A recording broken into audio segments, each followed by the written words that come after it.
11 जुलै 2025 रोजी महाराष्ट्रातील बऱ्याच ठिकाणी अतिवृष्टी पाऊस होणार आहे. खूप मुसळधार पाऊस होणार आहे. त्याचा सुद्धा आपण संपूर्ण हवामान अंदाज जिल्ह्यानुसार पाहणार आहोत.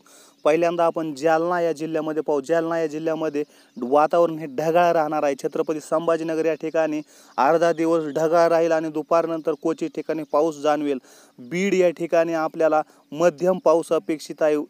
धाराशिव या ठिकाणी आपल्याला मध्यम पाऊस अपेक्षित आहे. नांदेड, पंढरपूर, लातूर, हिंगोली या ठिकाणी सुद्धा मध्यम पाऊस अपेक्षित आहे.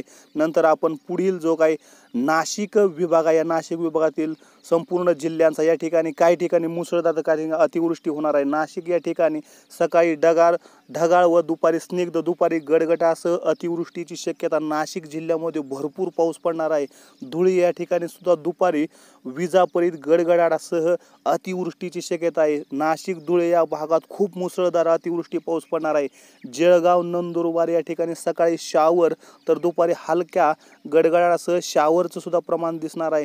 नंतर आपण जो काही पुणे विभागातील पाहणार आहोत. पुणे जिल्ह्यामध्ये ढगाळ ते हलका पाऊस शक्यता आहे.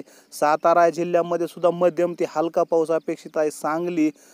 सांगली, कोल्हापूर आणि सोलापूर या ठिकाणी सुद्धा ढगाळ वातावरण तसेच शावरचं प्रमाण आपल्याला अपेक्षित आहे. नंतर आपण कोकणातील पाहणार आहोत. पालघर या ठिकाणी सकाळी ढगाळ, दुपारी हलका ते मध्यम स्वरूपाचा पाऊस पाहायला मिळणार आहे. ठाणे या ठिकाणी आपल्याला ढगाळ वातावरण तसेच वाऱ्यांसह पाऊस पाहायला मिळणार आहे. मुंबई सिटी आणि मुंबईच्या भागामध्ये सकाळी शावरचे प्रमाण तर दुपारी हलका ते साधा पाऊस सुद्धा पाहायला मिळणार आहे. रायगड या ठिकाणी दुपारी भरपूर पाऊस व गडगडाटाची शक्यता आहे. रायगड आणि रत्नागिरी या ठिकाणी दुपारच्या स्वरूपास अतिवृष्टीची सुद्धा शक्यता आहे. या ठिकाणी रायगड, रत्नागिरी, सिंधुदुर्ग या 3 जिल्ह्यामध्ये सकाळपासून दुपारपर्यंत हलकं वातावरण राहील. दुपारून मात्र अतिवृष्टीची शक्यता या ठिकाणी वर्तवण्यात आलेल्या IMD आणि इतर वेबसाईटच्या आधारे अशी माहिती आपल्याला मी कळवत आहे. नंतर आपण पुढे पाहणार आहोत जो काही अमरावती विभाग आहे. अमरावती या ठिकाणी सकाळपासून ढगाळ वातावरण 11 जुलै रोजी पूर्णपणे ढगाळ वातावरण राहील. या ठिकाणी अकोला, यवतमाळ, बुलढाणा, वाशिम या ठिकाणी सुद्धा संपूर्ण दिवसभर ढगाळ वातावरण आणि काही ठिकाणी क्वचित ठिकाणी रिमझिम प्रकारचा पाऊस पडलेला आपल्याला पाहायला मिळणार आहे. नंतर नागपूर विभागामधील आपण संपूर्ण जिल्ह्यांचा आढावा घेऊ. नागपूर विभागासाठी अंदाजानुसार 11 जुलै रोजी सकाळी ते संध्याकाळपर्यंत ढगाळ वातावरण राहील आणि हलक्या ते मध्यम पाऊस आपल्याला पाहायला मिळू शकतो.